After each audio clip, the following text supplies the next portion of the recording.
तो आतिका हमारी टीम में इससे ज़रार का भी पहले यही पॉइंट ऑफ व्यू रहा है। मैं सिर्फ ये ज़िम्नन सवाल करना चाह रहा हूँ कि ये बात तो ठीक है कि वो वर्चुअल उम्मीदवार है, सारा सोशल मीडिया पे कैंपेन भी चल रही है, लेकिन इलेक्शन डे पे तो आपको लोग चाहिए होते हैं ना, पोलिंग एजेंट चाहिए होते हैं, मोबिलाइजेशन चाहिए होती है।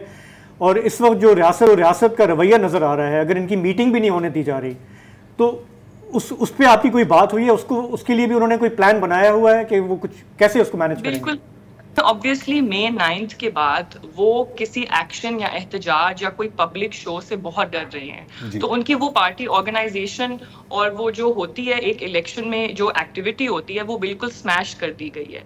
लेकिन जो एक मेटाफर मेरे ख्याल में आया कि आपने हेड जो सर है वो काट दिया है, टांगे काट दी हैं, लेकिन दिल धड़क रहा है, their heart is beating, they are fighting, they will come out, they will vote and I think उनको ये एहसास है कि वो शायद जीते नहीं, लेकिन वो कहते हैं कि हम इमरान खान के लिए निकलेंगे जरूर, हम उसको मायूस नहीं कर सकते।